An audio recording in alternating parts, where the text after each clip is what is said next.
I used to manage a law office.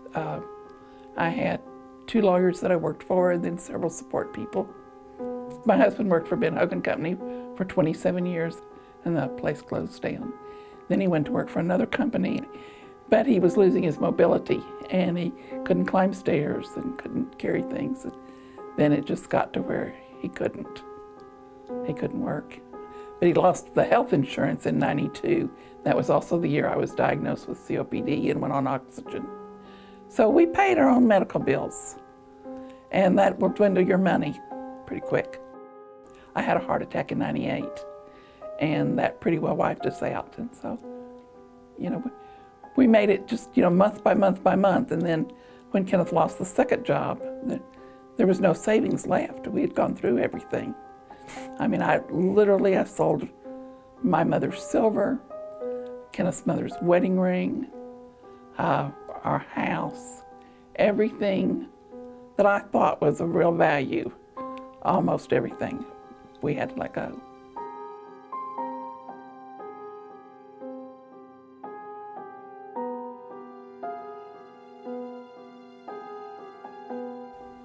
You feel paralyzed when you get in a situation like that, and you don't want people to know. You know, I was embarrassed. You know, I felt like a failure. I didn't want my children to know, but my daughter said that how she had the clue that something was wrong is she asked her dad what he wanted for his birthday, and he asked her to buy cat food for our cats, just because we were that.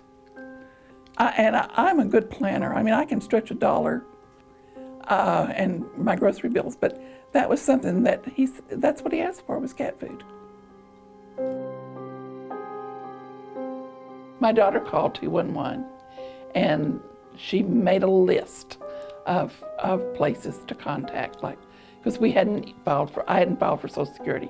But I didn't think I'd live that long. I thought, oh well, I'm not going to be around that long, and you know, there's just no sense in messing with that.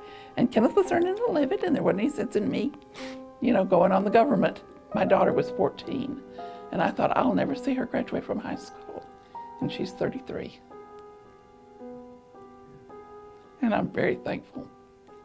When I went to Catholic Charities, I took my financial information that they had requested. He was real nice and just took care of what needed to be taken care of, and they paid my electric bill. It was like magic to me.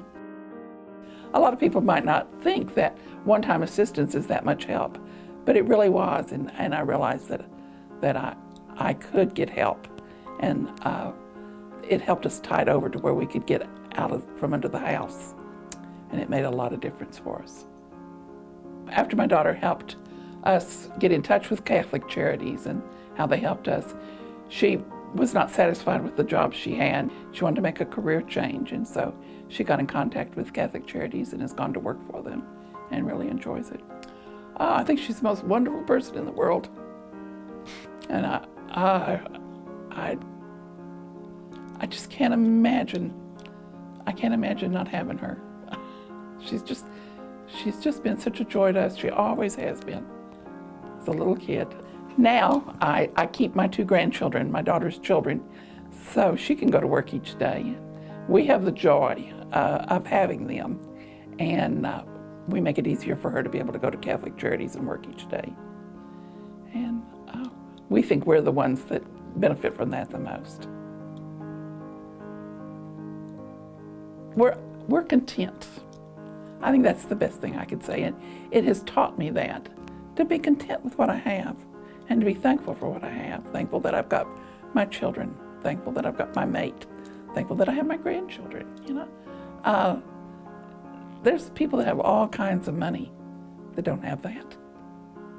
And I'm thankful that I live in a community that people do care to help each other. You know, you give from your heart, and you never think about it one day coming back to you, but it does. It comes back to you.